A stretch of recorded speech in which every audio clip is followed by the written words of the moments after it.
Between the Covers is brought to you in part through the support of Propeller, a magazine of books, music, art, film, and life, and its publishing imprint, Propeller Books. Visit them on the web at propellermag.com and propellerbooks.com or on Twitter at propellermag. Before we begin today's program, I wanted to talk briefly about a past guest, Jesse Ball, and an offer he has made to listeners on behalf of the program. I suspect many of you know who Jesse Ball is, since he was recently a guest on Between the Covers, and yet is already the second most listened to episode of all time. If you don't know him, you should definitely check out our conversation and explore his work. Jesse Ball sent me copies of his 2006 book that he co-wrote with the Icelandic poet and novelist Þórdís Björnsdóttir, called Vera and Linus, to offer as gifts for people who support the Between the Covers Patreon campaign. Vera and Linus is a gorgeous object, full of illustrations, and made with care by an Icelandic small press. The story is composed of a mixture of what could be called prose poetry, flash fiction, and sketches, and Publishers Weekly says of Vera and Linus, the light touch and often archaic feel of the prose owes as much to Kafka as to classic fairy tales. Certainly, many readers will find this book unsettling, but most will also find it hard not to remember a time when the world was filled with this kind of fearful mystery and wonder. Vera and Linus is out of print.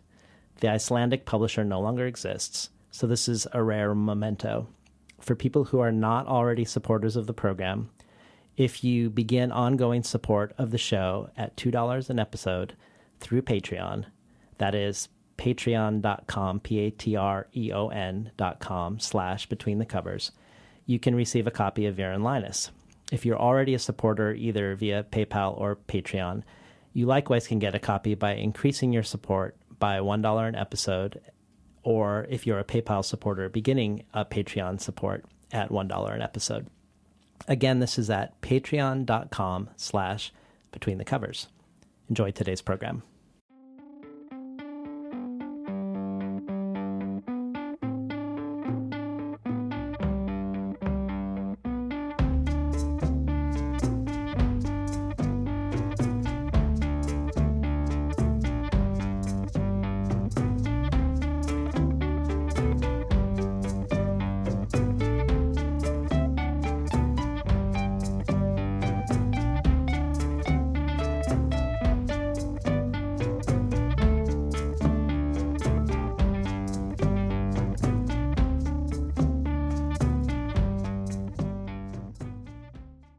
Good morning and welcome to Between the Covers. I'm David Naiman, your host. Today's guest is writer Celeste Ng. Celeste Ng earned her degree in English at Harvard University and her MFA in creative writing from the University of Michigan. Her first novel, Everything I Never Told You, was a New York Times bestseller, the winner of the Asian Pacific American Award for Literature, the Massachusetts Book Award, the Amazon Book of the Year, and a New York Times Notable Book of the Year. Her fiction and essays have appeared widely, including One Story, The Guardian, Tri-Quarterly, and the New York Times. She's also the recipient of a Pushcart Prize and a fellowship from the National Endowment for the Arts. Celeste Ng is here today to talk about her second, much-anticipated novel, Little Fires Everywhere, a book that has received the coveted starred review from Kirkus, Booklist, Library Journal, and Publishers Weekly. Peter Ho Davies says of Little Fires Everywhere that it is a dazzling protean work, a comedy of manners that doubles as a social novel and reads like a thriller. By turns wry, heartrending, and gimlet-eyed, it confirms Celeste Ng's genius for a gripping literary fiction. Jodi Picoult adds, with brilliance and beauty, Celeste Ng dissects a microcosm of American society just when we need to see it beneath the microscope. How do questions of race stack up against the comfort of privilege, and what role does that play in parenting? Is motherhood a bond forged by blood or by love? And perhaps most important, do the faults of our past determine what we deserve in the future?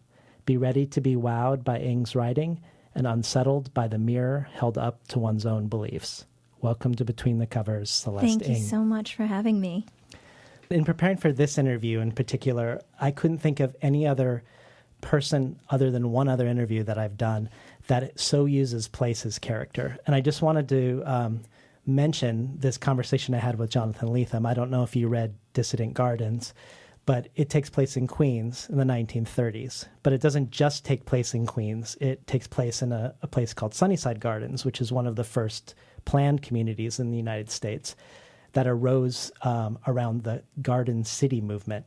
And because he's looking at a Jewish communist family in the 1930s, and these gardens are properties where people have shared communal spaces, and they're all being taxed towards the upkeep of these common spaces, you feel this conversation going on between his characters and the way in which their neighborhood is organized and planned. So I was hoping we could start with Shaker Heights as a character, and maybe you could talk a little bit about the history of Shaker Heights, some of the rules, and some of the sort of tone that we enter, that is the tone of the space rather than of the people in the space. Sure. So this novel really grew out of my wanting to write about Shaker Heights, which is my hometown. It's where I lived from about age 10 until I went away to college, and is a place that I really loved, and I still love. And it was after I'd been away from home for about a decade that I kind of realized how unusual Shaker Heights was. You know, I had just enough distance to kind of look back on it with a little bit more clarity than I could have when I was living there. Shaker Heights was one of the first planned communities in the United States. It was incorporated in 1912 by these two brothers called the Van Swearingen brothers. And their idea was that they were going to purchase this tract of land right outside of the east side of Cleveland that had previously been owned by a group called the North Union Shakers, the religious utopian society. And they thought, we're going to build this perfect community so that people who don't want to live in Cleveland anymore can move out here to the country, as they thought of it at the time, and we're going to build this sort of perfect little world. And Shaker Heights, really from its beginning, has had everything sort of planned out with that kind of goal, from what color the houses on the street could be. They didn't want everything to look the same, but they wanted to make sure nothing would clash, no colors clashing. So there would be these prescriptions about what colors you could use depending on what style house you had. They had a lot of regulations about how the streets could be laid out. Thinking about, we're going to slow traffic down here, we're going to set the school here so that children don't have to cross any major roads to get to school. They can all walk.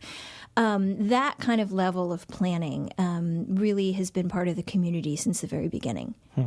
And even there was how often you mow your lawn, or what you do with your trash. Exactly. So a few of these are anecdotes in the book. The community really wants, they're very concerned with curb appeal and with the appearance of the community being tidy and orderly and well kept. And so if you don't mow your lawn, if you go away on vacation, for example, and you don't have anyone come to mow it for you, the city will come and mow it for you if it gets too long, and then they'll send you a bill for the yard work that they've done for you. And similarly, on garbage day, you can't put your garbage at the front of the house on the curb because that will make the street look messy, and they don't want that even for a very short period of time. So the garbage cans have to stay at the back of the house, which is also where the garage doors have to be, because they don't want garage doors on the front of the house. Those are unsightly too. And the community has a fleet of tiny little garbage trucks that are golf cart size that go down every person's driveway and pick up the garbage in the back and bring it to the garbage truck in the front. So that level of care of making sure that, your house always appears sort of picture perfect from the outside, I feel like is one of the very unusual things about Shaker Heights. And I learned, I knew some of them when I was living there, and then I learned a lot more of them as I started to research the community that I didn't even realize were things we had to do. So the part that I found the least easy to connect to other places that maybe I've known. When I think about just those, I feel like those rules and that history, perhaps I can imagine other places in the United States. But Shaker Heights also is foregrounding a desire for a sort of progressive vision around diversity, around racial diversity. Is that right? Yeah, that's been a really important part of the community since the 50s. In the 1950s, somebody planted a bomb at the house of a black lawyer who was living in Shaker Heights. And of course, in the 50s at that time, this was sort of the time around white flight started to happen. There were a lot of issues around segregation. And the community kind of came together and decided this was going to be a turning point, and decided that they were going to actively integrate the community. And in researching the history of Shaker Heights, I learned a lot of stuff that I had no idea that they had even done, that for a long time they would offer subsidies, basically loans at really favorable terms, to black families who were willing to move to majority white neighborhoods and to white families who are willing to move to majority black neighborhoods. So I was really interested in the way that sort of utopian goal that, is really laudable. We want to kind of actively promote racial integration and diversity. It's sort of accomplished through this very bureaucratic kind of rule-fixated way.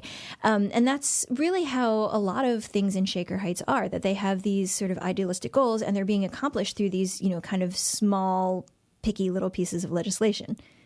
So you open Little Fires Everywhere with 2 epigraphs about Shaker Heights. So the first is an advertisement from the creators and developers of Shaker Village, which promises protection against depreciation and unwelcome change.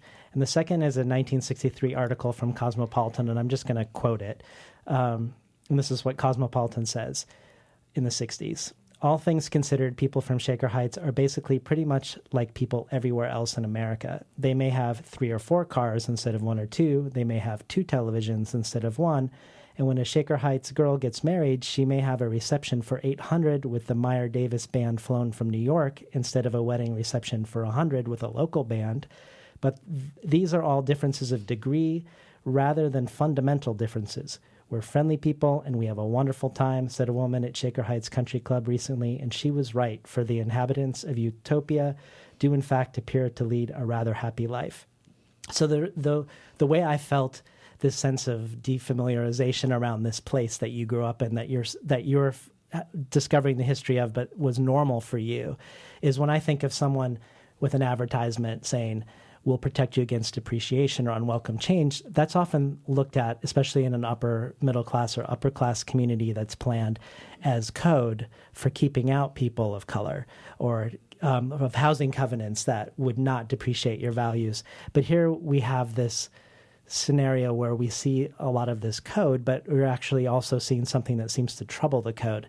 And I was just curious if class and race stratified differently than it did elsewhere in America. Yeah, so the first epigraph, which was from the Vince Swearingen Company, the sort of founders of the town, where they're trying to convince people to move there around the turn of the century, they actually did start out with a lot of the 99-year covenants where they say, you to promise that you're not going to change these things. All your neighbors have to approve who you sell your house to, which was, as you said, code for keeping out basically black people at the time.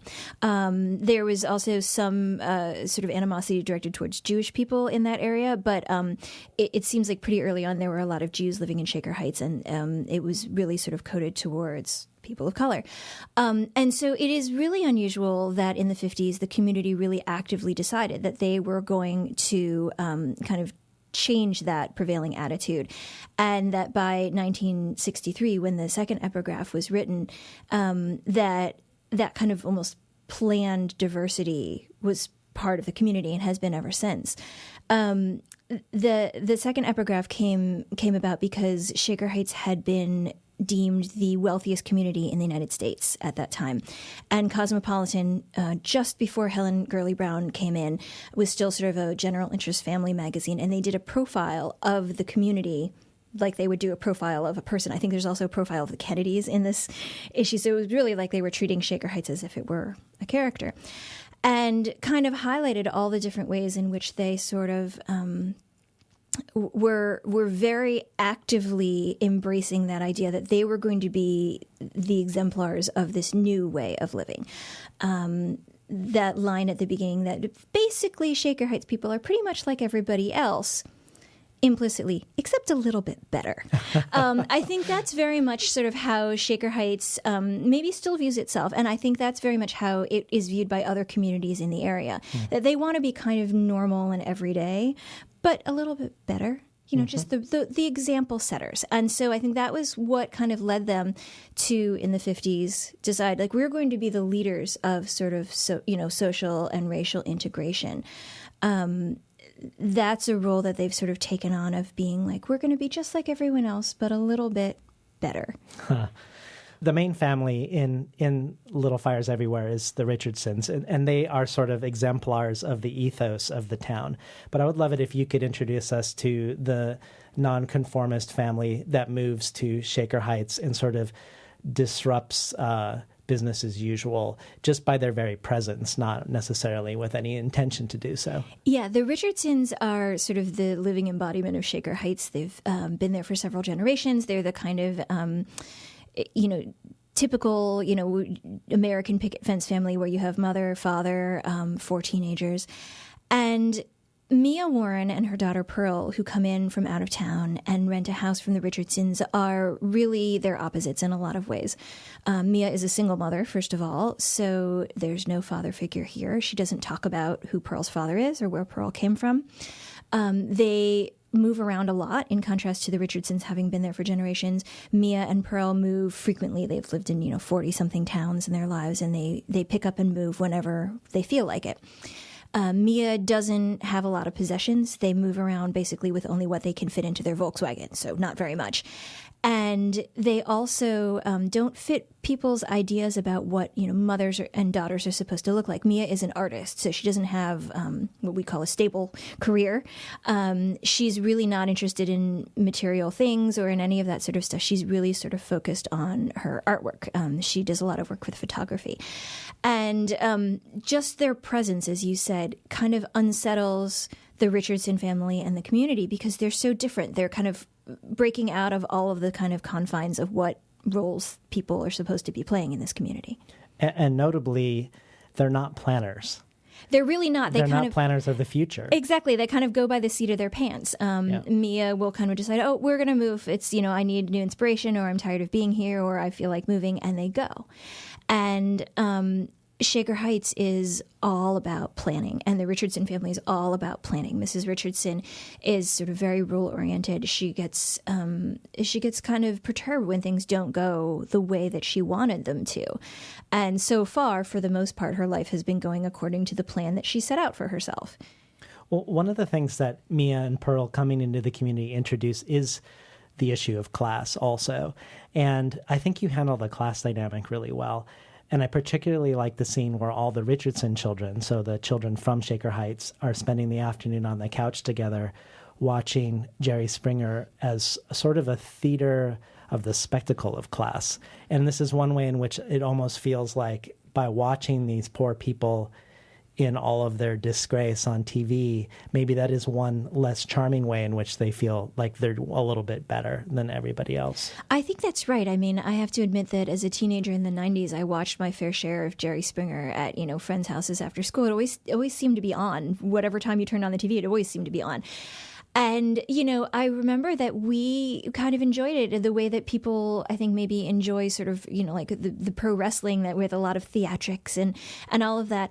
And in looking back on that now, I feel uncomfortable and a little bit ashamed about that because there is a big class difference there. That, part of the reason that we are able to enjoy these people acting, as we would have said, crazy, is because there's the feeling that we will never be in that situation, that these people are somehow lower than us or lesser than us and that we're better. And that is, I think, something that the teenagers feel, even if they don't articulate it.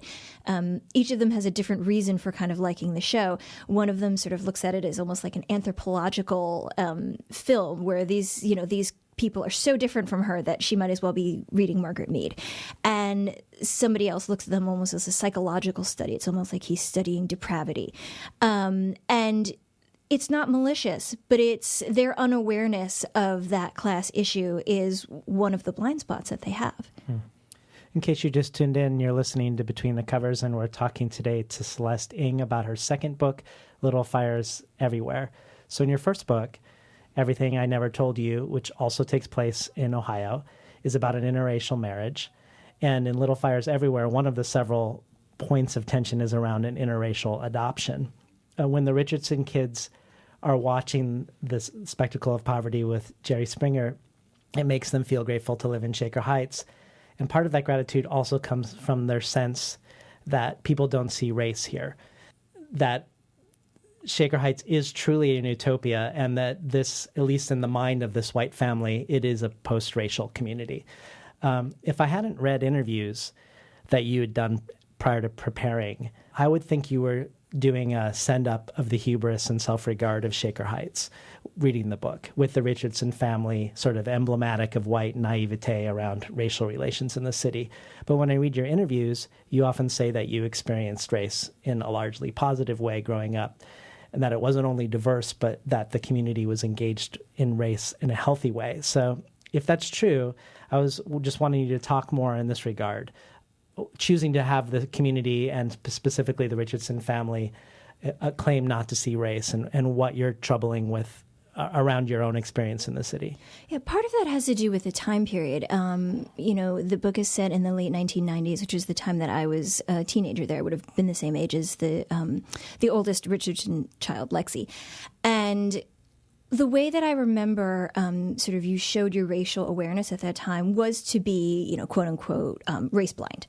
That, people really said things like, I don't see race. And what they meant was that race, race isn't important to me, or I'm not, this is my way of showing that I'm aware of this issue. And I think now we see why that's a problematic stance to have and why it's a problematic thing to say, which is that, if you don't see a huge aspect of someone's life and experience, you're kind of devaluing all of the experiences that they've had walking around in that skin, living as a person of color or living as, somebody who's visibly different and living in the context of a world that is discriminated based on race. And so part of the difference, I think, has to do with the time period, that it's been 20 years and we're still talking about these issues.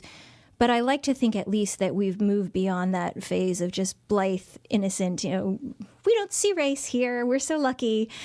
So even as people were saying, I don't see race, and I feel like that was an attitude that I was also trying to cultivate at the time. I think that there was still obviously racism, that we would hear certain things that we now might call microaggressions, but where we kind of bumped up against the reality of course you see race because race is there. So of course you see it if you don't pretend to. And so a lot of that kind of disparity between sort of my experience there and then what we now see as them being sort of willfully naive, I think has to do with the perspective of time, that we've started to just see this issue in a more complicated way. Yeah. Or at least some of us. I know I see all the time people saying, I treat everybody the same.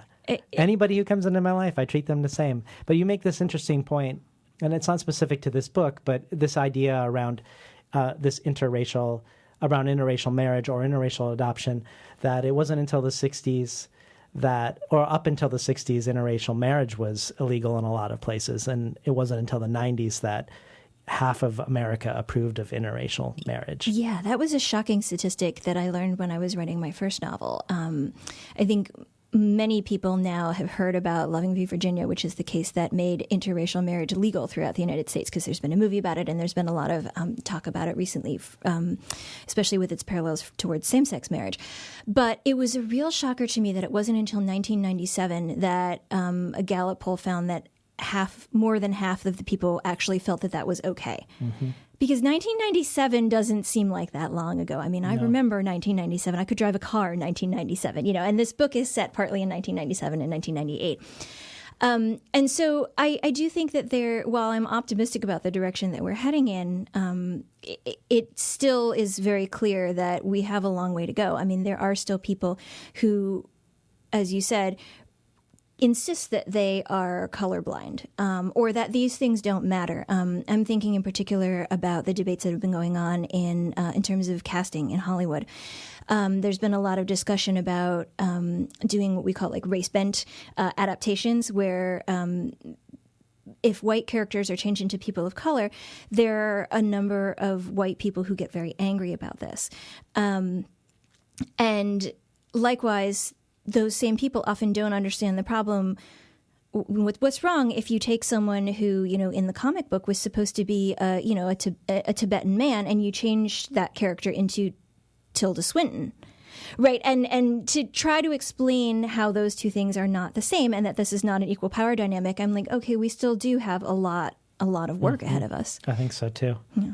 Well, let's talk a little bit further about the interracial adoption, which feels like it becomes one of the most potent areas of tension within the book. And there's a lot of, I mean, this is a perfect title, Little Fires Everywhere, because there's a lot of areas of tension in this book. But we have a well-off white family that adopts an Asian child whose original biological mother was living paycheck to paycheck. And this mother, the biological mother, wants her child back. So we're set into a scenario where the town is dividing around this issue. You were on a podcast called The Mixed Experience, where you talked about among other things, about stereotypes you wanted to avoid in your first book. So the tiger mom stereotype for Asian mothers. And you talked about how Asian women tend to get exoticized or eroticized, whereas Asian men tend to get desexualized.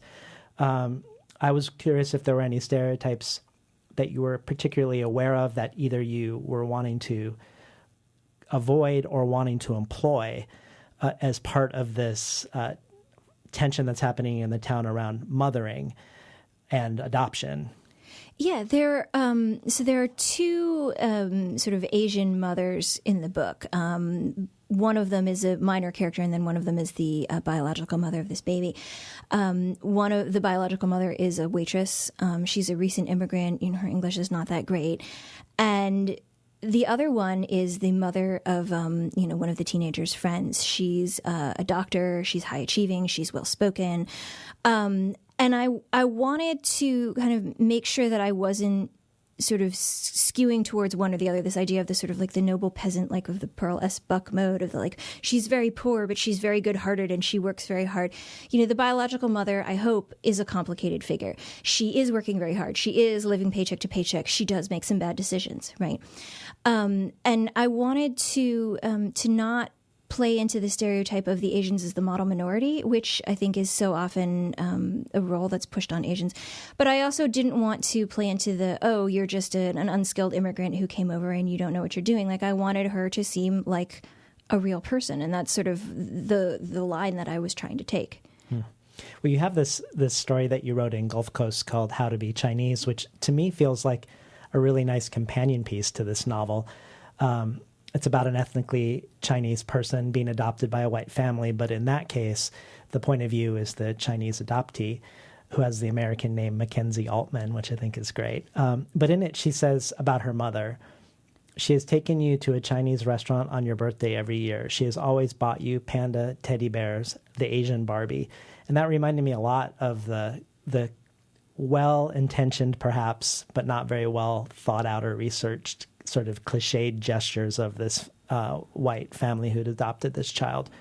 And I was hoping you would talk more about, sort of good intentions and the limitations of good intentions in this regard. Absolutely. So the story How to Be Chinese really had its roots in a website that a friend in grad school sent to me. We were in Ann Arbor, and I don't know how she found this website, but she stumbled across it and sent it to me, and it was a list of resources for adoptive parents of Chinese children in Washtenaw County, which is the county that Ann Arbor is in.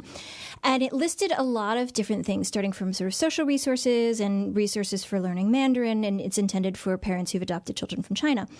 And then it moved along to haircuts. Here's a place that gives very good haircuts to small Asian people. And then it moved along to here are some Chinese restaurants in the area. And here's Peaceable Kingdom, which is a wonderful store in Ann Arbor where they sell a lot of toys that come from China. And what struck me about it was the sort of two things simultaneously: the extreme good intentions and the real desire to try and give children something that we feel they need, that they get this connection to their birthright culture, and then also the complete inadequacy of the place that we're in, and maybe of the well-intentioned people that made this list to do those things. I don't know how I would begin to give someone access to a culture that was not my own.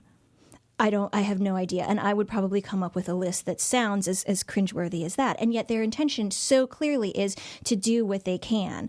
And so that's where the story How to Be Chinese came from. I sort of started thinking about the things that a parent might do. And in that story, I really looked at the mother as being a sympathetic figure. Her daughter, the adoptee, I think is a little bit scornful of her mother until she goes out to try to learn how to be Chinese when she goes off to college, and finds also that she's sort of stymied in her access to this culture in all kinds of different ways. She doesn't know how to play mahjong. She doesn't know, all of the things that she's supposed to do. She doesn't understand feng shui. She dates this Chinese guy, and there's a huge culture clash between them. And so I think she comes around to sort of seeing her mother's intentions for what they are, which is that they are a gesture of love. And that was sort of where I wanted to go in this, in Little Fires Everywhere as well. That, as you said, we're talking about sort of the how far your intentions can take you. And at the same time, recognizing that good intentions aren't always necessarily enough. That the adoptive parents or the would-be adoptive parents in the novel really do want to do well by this baby. They just maybe don't have the tools to give her what she needs. And so the question is, what do you do about that? That's a question that I tried to pose of all the parents. And what's really interesting, just listening to you talk right now and really allowing space for complexity and sort of moving towards nuance as having a specific value here. Like, you're not just dismissing this gesture by the mother, but you're also sort of calling it to account at the same time. I feel like that's one of the big strengths of this book. And I couldn't help but think about your dad and the way you connected your dad's work with explosives to this book, because I listened to you talking about that, or maybe I read about it prior to reading the book, and it was in my head because of maybe you can, before I even connect the two, can you tell us a little what he did with explosions? Sure. So my dad was a physicist, and when I was a child, we were living in Pittsburgh, and he was working at something called the Bureau of Mines, which I think has now been subsumed into the Department of the Interior. And when I was a kid, I didn't really understand what mines were, or what this had to do with physics or anything. But what I did know about my dad was that periodically, one of the things he got to do for his work was to set off these very large mine explosions. And so we have a lot of home videos of my dad standing there with this huge grin on his face, and then there's this huge explosion in the background. What I now understand is that he was really kind of working on combustion, and they were trying to figure out ways to prevent mine explosions. And so part of the way they did that was to set off mine explosions. What's really interesting to me about it, and you were connecting this enterprise of how much would it take to cause something to explode, or how much can I take out and not have it explode, or have it explode, to your own writing. And I feel like part of the way in which you ratchet up tension, there's little fires, there literally are little fires everywhere, but there's also a way in which you don't allow us to take sides, because you lean into complexity and nuance.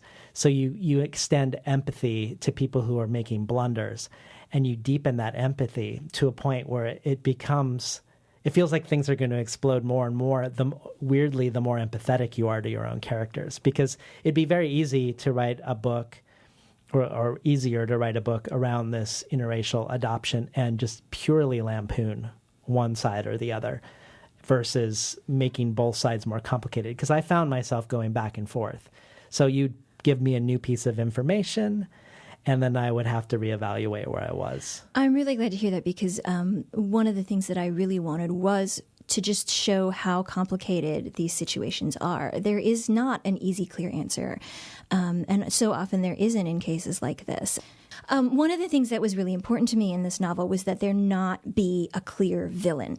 That I wanted all of the characters, even if you didn't like what they did, or you didn't approve of what they did, you thought you would never do something like that, at least you could understand why they did it and where they were coming from. I have a 7-year-old at home, and I'm learning that this age apparently is all about good guys and bad guys. And one of the things that I keep talking about with him is that bad guys often don't think that they are the bad guys. They think they're the good guys. They think that they're doing things for really valid and just reasons. And that was something that I wanted to be true in this novel, that I think every character in this book does something that is a betrayal of someone that they love or who trusts them. Conversely, I think that there's no hero in this book either. Everybody has a little bit of dirt on their hands. And I wanted sort of all of those characters to be empathetic, even if you weren't necessarily going to forgive them for anything that they did. So I'm glad to hear you say that about nuance. And I'll tell you the other part of my dad's story is that when we moved to Shaker Heights, it was because he got a new job. He was working at NASA Lewis Research Center, which is a research center outside of Cleveland. And he was still studying explosions, as far as I understand it. A lot of the nuances of my dad's work got a little bit lost on me. This is what happens when your dad is literally a rocket scientist. But my understanding is that a lot of what he was doing for NASA had to do with explosions, not as forces of destruction, but as forces of propulsion. That those explosions were going to be able to take you somewhere, to like shoot you out into space and be something that you wanted to sort of be able to control and manage and harness.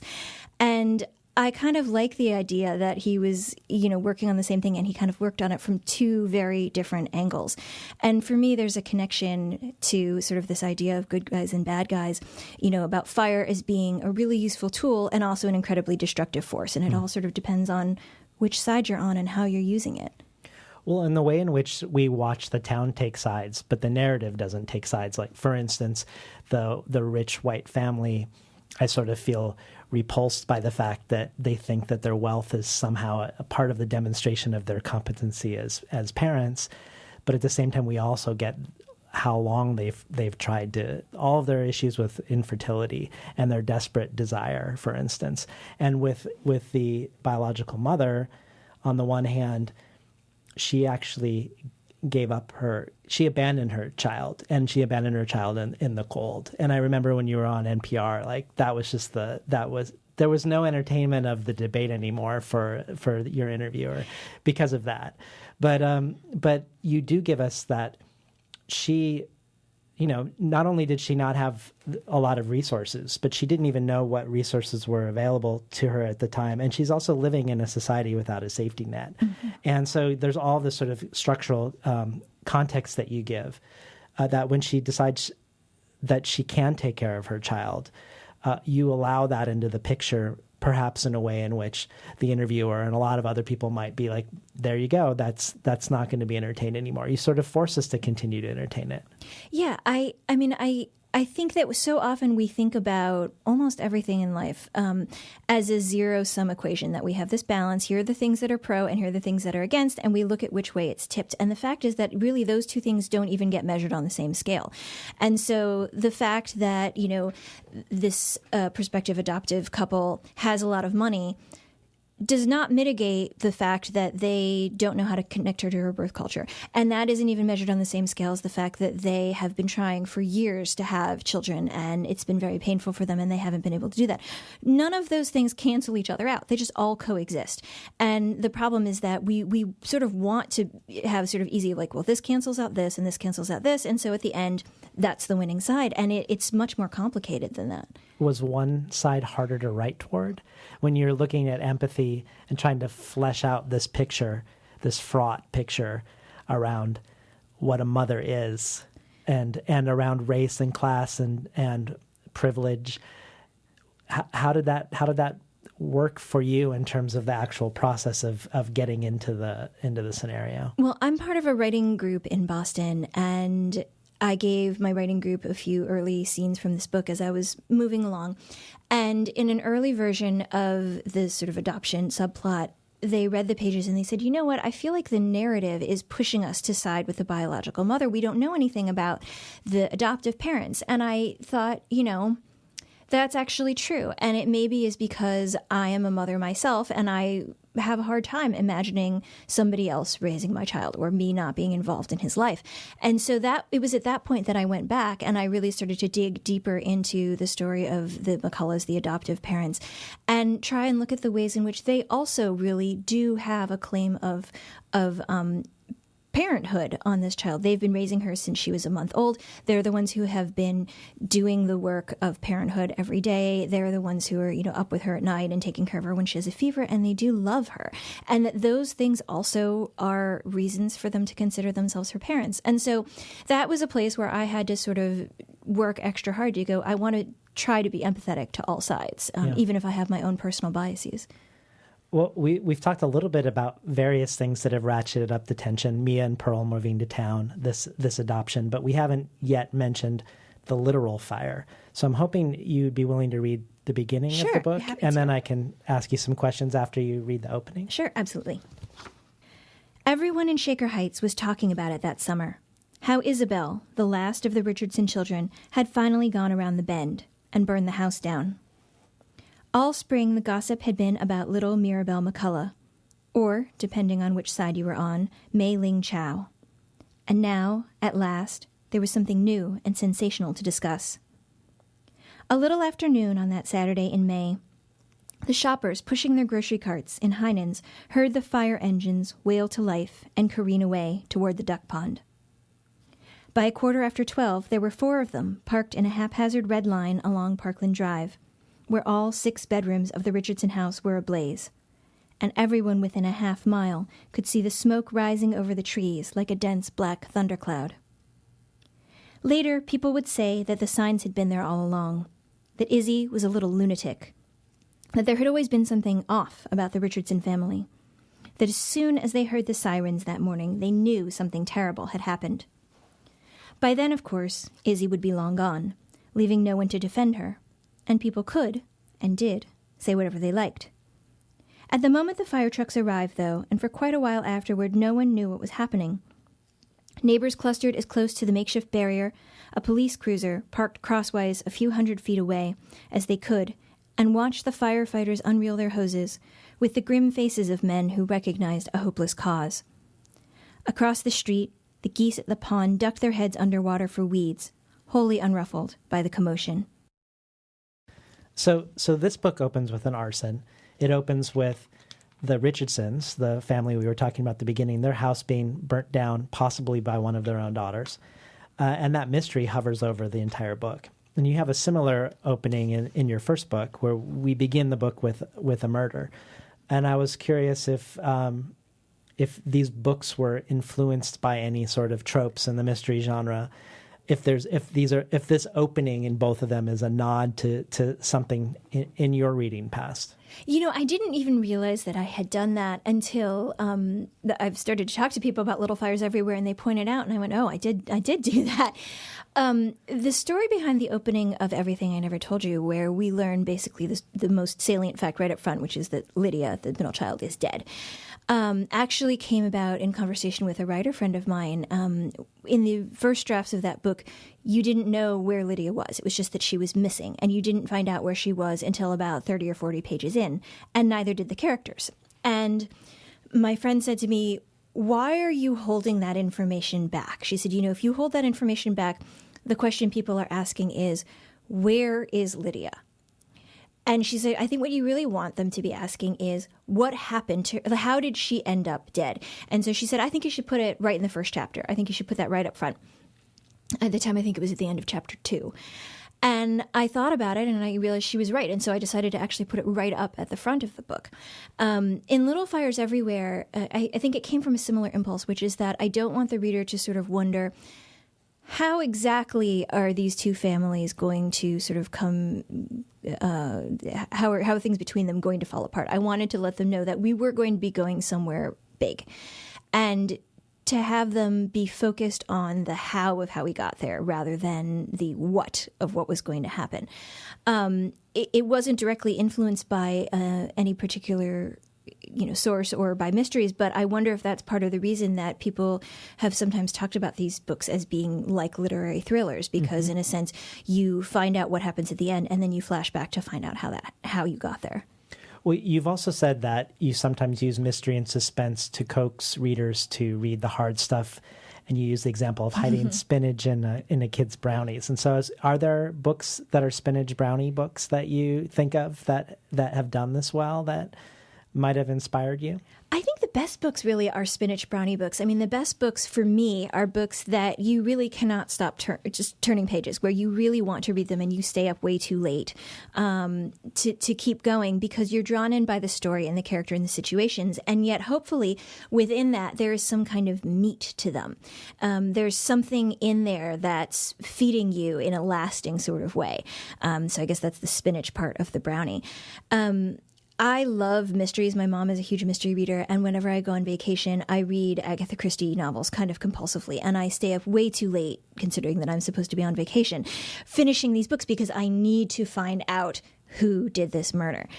The thing about Agatha Christie novels, though, is that I find I can read them over and over again because I forget what happened in them. And so in that sense, they're a huge joy to me, and I could never write anything as intricate as what she does. But they're not, for me, tapping into something that is going to stick with me. That's just, they're doing a different thing. And the best books that I have really kind of open up a lot of questions for me, and that's, I guess, the spinach part of it. So examples of that, Beloved by Toni Morrison is one of my very favorite books of all time. And it is a book where when I read it sort of in a fevered state, as I needed to know what was happening. There was this ghost, there was this, this story about what had happened to, this woman and all of these things. And I really needed to know how these pieces were going to come together. Once I finish the book, though, what I leave is not thinking about the ghost story and about, the kind of supernatural elements of what happened, the things that sucked me in. I leave sort of thinking about questions about legacy and about what's left behind and how we move through something as big and traumatic as slavery, and whether those scars ever go away, or are they always going to be with us, right? So I think that really that's always sort of the goal that I'm moving towards, is that I want the reader to be entertained, but I also want there to be something in this book that opens up their mind or changes something for them. That's really well said. That was unplanned, so thank you. Good question. So both of the books open with a crime that sets the story in motion in small town Ohio. But you've also written about a real crime that happened in Shaker Heights in a piece for the Kenyon Review called Captioning Emily. And I was wondering if you would tell us a little bit about why you decided to write about Emily and what happened in that crime. So Captioning Emily is about a classmate of mine from Shaker Heights High School. We were in the same grade, and we were in homeroom together because it was alphabetical, and her last name was Murray and mine was Ng. So we were a few seats apart from each other, and we got to know each other reasonably well. And we'd been friendly in high school, and when we went off to college, we lost touch. And partway through high school, I learned that she had disappeared. And what had actually happened was that she had been kidnapped and she had been murdered. And police eventually found her body in a trailer of a coworker. He was a cook at the restaurant where she had been a waitress. And it turned out actually that he had killed several other people as well. And this was a really huge shock for me and for, I think, all of us in our class, because for a lot of us, it was the first experience we'd had with someone our age and death. And even though her killer was found and was brought to trial and was convicted, and he's currently sitting on death row, there were so many questions that I had, and that everyone who knew her and paid attention to the case, I think, had. And I wanted to write a piece that looked at just how unknowable all of those answers were, and that kind of reckoned with that. And what I found over the years as I followed this case, and I periodically still sort of check to see what's happening with her killer. He's, as far as I know, still on death row, and he's appealing. I found that there were a lot of people who were trying to make meaning out of this horrible event. And all kinds of people making all kinds of different meaning. And so, for example, white supremacists looked at this and held her up as a poster child because Emily was white and the man who killed her was black. And they felt that this supported their argument of white superiority. People who were in favor of the death penalty held up this case as an example of why we should have the death penalty. Emily herself was very firmly opposed to the death penalty. And so anti-death penalty advocates held it up as saying, we need to respect the rights of the victim, and so on and so on and so on. And in trying to sort of figure out what meaning I could make out of it, I looked at what all these other groups were thinking about the case and how they were trying to make meaning out of essentially what is to us a senseless event.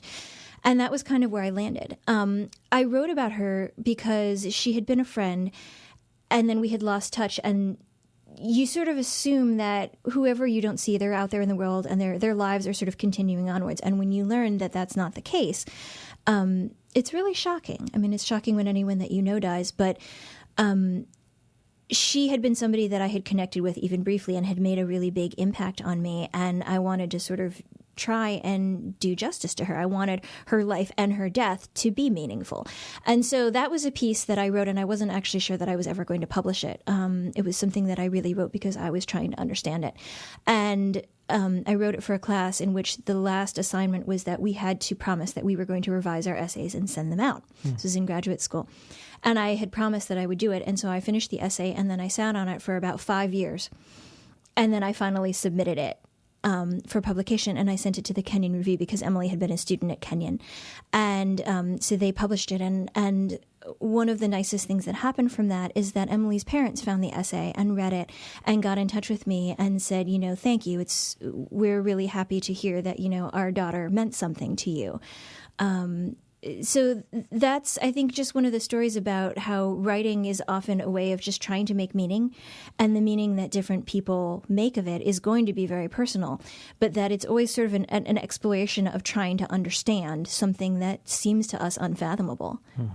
The way you describe how different people are assigning different meaning to this is part of the reason why I wanted to bring it up, because it reminded me of the adoption debate in the book, in the sense that the adoption ends up becoming a black box, and everyone sort of projects their own value system onto a screen instead of really like looking at the details. And if people haven't read your work yet, I would argue that the way you articulated this, the way you sort of held the space for everybody, the way everyone is projecting onto Emily's death, including white supremacists, that you sort of circumambulate the issue and give the voices and the complexity. I think that's a really great way to describe the what's compelling about Little Fires Everywhere. I think I'm realizing that's a concern of mine just in a lot of my writing, and it's something that I've done in both of my novels so far, as well as in the essay, that I'm really interested sort of in the ways that different people are going to see things differently. In Everything I Never Told You, it focuses on 5 members of one family, and all of them are keeping secrets from each other. All of them misunderstand each other. There are many instances in which 2 characters have an argument and they are hearing completely different things than the other person believes that they're saying. And that is a similar thing to what's happening in Little Fires Everywhere, which is that, characters are interpreting different events really, really differently. And I feel like that's sort of one of the fundamental problems of being human, is that it is very difficult for us to communicate what it is that we actually mean to other people. There's always going to be a little bit of a scrim or a little bit of distortion that's coming through. And so a lot of human experience, I feel like, is sort of that quest to be perfectly understood by somebody. Mm-hmm. I'd like to look a little bit at differences in approach that are generational. So you talked earlier about the 1990s maybe being part of the reason why in Little Fires Everywhere we're getting these responses that seem to be about colorblindness being a good thing. But you've also written about a difference between generations in terms of and in terms of how they would deal with racism and sexism in the piece that you wrote in the New York Times Magazine about your mother and Betty Crocker. And I was hoping you could share a little bit about what you're interrogating in that piece. And then I would like to maybe loop that in back to the book you just wrote, too. Yeah, the New York Times piece was an essay about my mom and her Betty Crocker cookbook, which has a cameo role in Everything I Never Told You, my first book. And this is the cookbook that I remembered from my childhood, the cookbook that we referred to mostly when we wanted to make cookies, is generally what we were cooking. And I only realized when I got older sort of how odd of an artifact that was, that my mom had this Betty Crocker cookbook, and anytime we needed to know something, we'd go refer to the cookbook. And my mom herself was not what I'd call a domestic kind of person. She is a chemist. She got a PhD. She supervised a lab. She did her own research. She mentored grad students. And she was not the sort of Betty Crocker that I saw on the cover, who's, very concerned with homemaking and, all of that sort of stuff. And I wanted to figure out what my mother was doing with this cookbook and how she reconciled the life that this cookbook was telling her she was supposed to have with the life that she actually chose to lead. This particular edition of the cookbook, which came out in 1968, has a lot of little notes at the beginning of each recipe that say things like, the man you marry will know the way he likes his eggs. So it behooves a good housewife to, know how to prepare eggs in 6 different ways. And it has all these sort of notes about how you're supposed to be living your life. And it was not at all how my mom lived her life. And so that essay was sort of an exploration of the ways in which she sort of decided to kind of shrug those ideas off. And I really admire how much strength of will that must have taken to not pay attention to those issues. And it's something that I think I'm exploring in both of the novels, in terms of women especially, and what they're being told they're supposed to want or supposed to do as mothers, as wives, and just as women, versus what it is that they want to do, and whether they feel fulfilled by that or whether they have regrets about the paths not taken. And how much of this do you view as a generational phenomenon around immigrants, or maybe specifically Chinese American immigrants, or not? And what I mean by that is, it seems like your mother, she's foregrounding the practicality and usefulness of this book. She needs to make these recipes. They have the right recipes. I'm just going to disregard all of this sexism. I'm not going to dwell on how offensive it is. It's a book that I need, and she used it a lot. And I wonder, like, for instance, for you, say, I suspect that you're sometimes marketed or promoted as an Asian American writer, whether or not you want that designation. I don't know if you do or you don't, but you probably aren't always asked. And I wondered, would you respond to that differently because you see yourself a generation removed, more confrontationally, less confrontationally, or did you see a continuity there? That is a really good question, and I'm thinking about. I'm not being coy. I'm thinking about how to answer it. I do think that there is a generational difference, and there is sort of a difference in lifestyle that when I think about my parents and what they did as immigrants, they came over here in the 60s. They were quite young. They were students, and they really kind of worked their way up. I really my mind boggles at just sort of how tough that must have been for them and how much work they had to do. And I think that my mom's attitude is sort of like, well, I'm already here. I have to get these things done. I have to do this. I don't really care what people think about it because I need to get this done. And she's a very practical person. And so I think that's a strength she has that I sometimes wish I had. Now, in terms of how I view myself versus how other people view me or what they think I'm supposed to be doing, I feel like I push back on that in ways that she sort of decided she wasn't going to push back, but she was just going to kind of go around.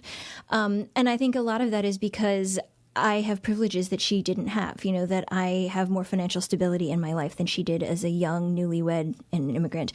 And I feel also like our culture is in a place where we're able to have more discussion, whereas I think there wasn't space for that kind of discussion in the 60s and 70s when my mom was sort of going through these things. That that was in the time period where people really were talking about what women were supposed to be doing, and I feel like that issue was so fraught at the time. Well, both of your books are clearly novels, yet they're both motivated from questions from your real life. You wrote this interesting essay called Why We Need Fiction in a World of Memoirs that talks about a couple phenomena you were witnessing. One, that readers were less and less savvy at separating fiction from nonfiction. And you gave several examples. I think one was mistaking the persona of Stephen Colbert for the actual Stephen Colbert, and maybe that confusion leading him to being at the White House Correspondents' Dinner. Yeah. And then two, that you talk about people feeling like a story is better if it is true. And if the story is better if it is true, why do we need fiction at all is sort of the corollary to that. So tell us why we need fiction. Why write these books as fiction versus taking your questions and anxieties around Shaker Heights or around interracial adoption and marriage and writing something that felt closer to what reflected you. Yeah, I think that we really do need both. We need fiction and nonfiction because they just serve really different ends.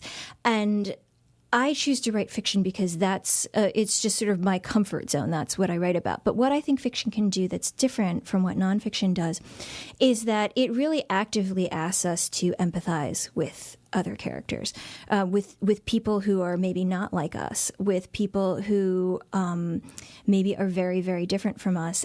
fiction has the ability to really put us inside somebody else's head, to make us feel the things that they are feeling, and to make us think their thoughts in ways that almost no other medium can do. The other difference is that nonfiction, I think, gets a lot of its power from the kind of idea of testifying, that you are there to tell somebody about something that really happened to you. And their belief in what you're saying is predicated on the fact that you promise them that it's true. And in fiction, the opposite happens, where you say, this is not true, but I'm going to tell you something, and there's still going to be some meaning that comes out of it. One example that I like to give is if I told you, okay, I'm going to write a short story and I'm going to have two identical twin brothers in it. So they're going to look exactly alike. And they're both going to be poets. They're both going to be very successful poets. And but one of them is going to be a minimalist, and then the other is going to be a maximalist. And also they're going to have a very brief movie cameo in a movie. The look that you're giving me right now is sort of like, this is not a good story. This is completely improbable. Now, if I say to you, there are actually two brothers who are named Matthew and Michael Dickman. I think they have roots in Portland, actually. They do. Yeah, I was like, so one of them is married to a classmate of mine from grad school, so I know them somewhat.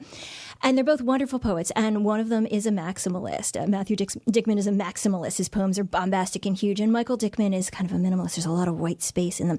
And they did, in fact, have a cameo. They were the precogs in Minority Report. So if I tell you that, you are approaching this story differently, and you're willing to believe what I'm saying, because I say, no, these are really true stories. These are actual people. I have met both of them. I have seen them in the same place. One of them is married to a good friend of mine. You know, the amount of credibility you give me is sort of different if I promise you that this is true, right? And if I say to you instead, I'm going to tell you a story, I have to do a lot of different kinds of work to convince you of that.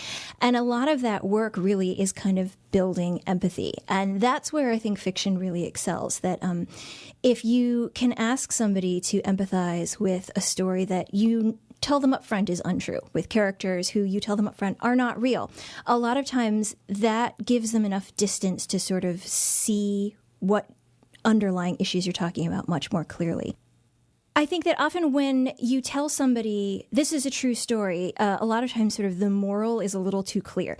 And a lot of times if you give someone a little bit of space, you allow them to say, oh, well, that's not me, but I can see things about me that relate to this story. It's easier for them to be self-reflective in that way than it is if you hold the mirror right up to their face. And that's one of the reasons that I think we also need fiction, even as we still need nonfiction. Yeah. Well, you know how we've talked about different time periods and different sort of expectations or pressures on people. And you wrote this essay before the era of fake news, before the post-factual era.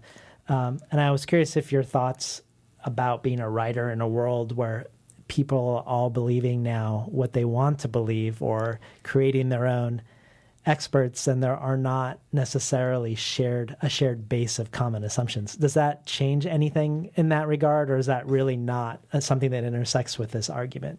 I think it is related to that argument. So I read this essay in 2008, so it's almost 10 years old now. And I think one of the things that it takes for granted is the idea that we accept that there are such things as facts, and that there are things that can be objectively verified. The issue of fake news that we hear a lot about now, I feel like the reason that we haven't been able to sort of get anywhere, and that I can't even really call it a discussion, is that a lot of times what happens is that people just deny actual known, quantifiable, verifiable facts. And if you can't agree sort of on any sort of pole of reality, then you can't actually have a discussion. So I think that when we talk about fiction and nonfiction, we still have to agree that there are things that are true in the world. And if we don't have that, then I don't know how we can have any kind of discourse. Yeah. It seems to put us in an entirely different category. Right. It's like when, you say things like, okay, here is a photograph. Here are 20 witnesses who were there, who saw, this police officer shoot this person, or here's the body cam footage. They all agree with each other, and people still say, oh, no, it's all fake. You can't, there's not a lot that you can do at that point, because you're sort of not even agreeing that we all live in the same reality. Mm-hmm. And that I don't know what to do about. Yeah. Well, to switch the topic entirely, you wrote for Bustle magazine something about their 31 days of reading for resistance, to name books that you'd recommend for political resistance. And so maybe this isn't switching the topic so much, but you mentioned Rebecca Solnit, Claudia Rankine, Margaret Atwood. But one book leapt out at me, and I was just curious if you could talk about book 5 of the Harry Potter series, The Order of the Phoenix, and tell us about book 5 of Harry Potter in relationship to political resistance. All right. So if anyone hasn't read the Harry Potter series, I don't know if there are such people out there, but Harry Potter is at Hogwarts, which is the School of Witchcraft and Wizardry. And at this point in the series, is 7 books, so this is close to the middle. The forces of darkness are rising, and there has been a sort of a member of the government has been installed at the school to kind of keep order and basically to be the watchdog, because they think that this school is sort of fomenting resistance. And it comes in the persona of this horrible woman named Dolores Umbridge. And she is constantly creating new regulations about what the students are not allowed to do. So they're not allowed to gather in groups of more than 3. They're not allowed to have clubs, unless they've been approved, all of these sorts of things. So they're really students. They're all teenagers and adolescents under this sort of repressive regime. And hopefully not giving too much away of the book, again, if there's anybody out there who hasn't read it, there's a moment in the book where the students kind of revolt against this woman who's been installed. She's driven out their beloved headmaster. She's kind of exerting her control. She's got a crowd of goons that she's recruited with favors who are supposed to inform on their fellow students. And the students start resisting. They create a group where they're going to learn to defend themselves with magic, and they meet in this secret room. And there's a fantastic moment where 2 of the troublemakers in the school basically decide to go out with a literal bang. And they take down a chandelier, and they blow out the ceiling, and they leave. And which is both explosion as propulsion and explosion as destruction. Right. It goes both ways. And so that was a moment where, in reading the book, I kind of wanted to stand up and cheer, because we've been, we're on the side of the narrative asks us to be on the side of the kids who are trying to do good. There's clear good and evil in this series, and we're not asked to sympathize with Dolores Umbridge, and she's in the service of some really evil people. But it's a moment in which you see people who have been stripped of power, who haven't been allowed to do what they want, and who have sort of been at the whims of this kind of dictator, actually taking a stand and actually getting the upper hand, even if just momentarily. And that feeling that people who are powerless don't always have to be powerless, that there is something that can be done, is really inspirational. So it's a little bit of a cheesy sort of message, but it's a moment in which, when I was reading this book for the first time, my father had just died. I was sort of, I had gotten out of college, and I was sort of in that stage where I was realizing that I was supposed to be an adult. And for the first time, I was having to deal with all of these adult things, and the world felt very overwhelming. And to see these students who say, well, our teacher isn't going to teach us how to protect ourselves, so we're going to teach ourselves. Our teachers can't help us get rid of this woman, so we are going to do it, was really sort of empowering. And I feel like that's a lot of what we need, that spirit now, the feeling of like, well, if our government isn't going to do this, we will step up. I think we see that like with the hurricane relief in Puerto Rico, where we're saying the government's response is not adequate, and we will keep pressuring them, but we're also going to step up. And you see people like Lin-Manuel Miranda stepping up and rounding up the troops and single-handedly gathering money. I don't want to talk about how things should be necessarily, but the feeling that we are not powerless is, I feel like that's the key to all resistance. Well, that's a great place to end the interview today. So is it too early to ask you what you're working on next? I have a couple of ideas, and I'm sort of waiting for them to kind of coalesce. I've got 2 ideas that are kind of competing with each other. And so I'm in the really fun stage where I get to go down a lot of internet rabbit holes, and I get to do a lot of reading and research about really disparate topics that I think might work their way into one of these books. And I'm sort of seeing what kind of rises to the surface. So I I can never get started until I sort of have an idea of the shape of the project, and I'm still in the process of kind of figuring out the shapes. Are they both novels? I think they are both novels, although I also have some short stories that I'm trying to finish up. I love the short story form, and I have a few that have been sitting and waiting patiently for me to finish them. And I'm hoping that maybe now that I've written the novel, I know enough to go back and finish the short story. Yeah. And are they both in Ohio? I don't know. One of them has not taken place yet. The other one, I think, probably will be set in Cambridge if it's set anywhere. Oh, so we're moving. So we might be moving, yes. Well, it was great having you on the show today, Celeste. Thank you so much. This was a pleasure. We were talking today to Celeste Ng about her second novel, Little Fires Everywhere. You've been listening to Between the Covers. I'm David Naiman, your host.